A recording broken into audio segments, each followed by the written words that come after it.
સયાજી બાગની પાછળ આંબેડકર ભવન અને સયાજી બાગની પાછળનો જે ભાગ છે જે ઝૂ વિભાગમાં થઈને જાય છે. આમાં સયાજી બાગ પાણીની ટાંકીથી અને સાધનાનગર નવી ધરતી બુસ્ટરને ફીડિંગ કરતી પાણીની લાઈન છે. લાઈન ઘણા વર્ષો જૂની છે.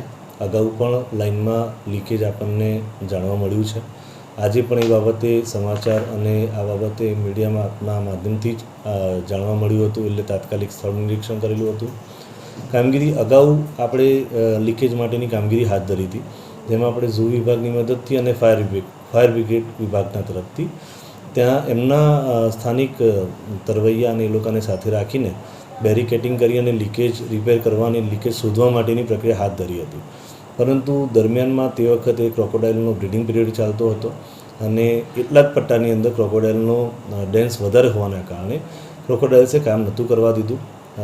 જે ટીમ હતી એમના તરફ ક્રોકોડાઇલ ધસતા હતા, એટલે તે વખતે કામગીરીને પડતી મૂકવામાં આવી હતી. પરંતુ હાલમાં માનનીય કમિશનરશ્રી દ્વારા મંજૂરી મેળવવામાં આવેલી છે. આ નળિકા જે હાલમાં નદીની અંદરથી જાય છે એને સ્ટીલ બ્રિજ બનાવી અને સ્ટીલ બ્રિજની ઉપર એને ટ્રાન્સફર કરવાનું કામ આપણે હાથ પર લીધું છે. એના ડિઝાઇનને બધા તૈયાર છે અને જેમ આપણને થોડોક ઉગાડ મળશે એટલે એના ફાઉન્ડેશનની કામગીરી કરી અને બ્રિજને તૈયાર કરી લાઇનને શિફ્ટિંગ કરીશું. સાહેબ, આપ તો ત્યાં સ્થળ મુલાકાત લીધી, અધિકારી તરીકે આપને પણ દોડી જવું પડ્યું, હજારો લીટર પાણી વહી ગયું. જવાબદાર કોણ છે? આના જે કોન્ટ્રાક્ટરની સામે પગલાં લેવાશે કે કેમ? કારણ કે આપણે બી આપ પણ ચિંતિત હતા આ માટે. તો જે તે વખતની વાત મેં અગાઉ કીધી એ પ્રમાણે અગાઉ લીકેજ આપણને એના ખબર જ છે. એના ધ્યાનમાં રાખીને જ આપણે તાત્કાલિક ધોરણે 6783 મંજૂરી મેળવી છે કમિશનર સાહેબની અને આપણે કામગીરી હાથમાં ધરી છે.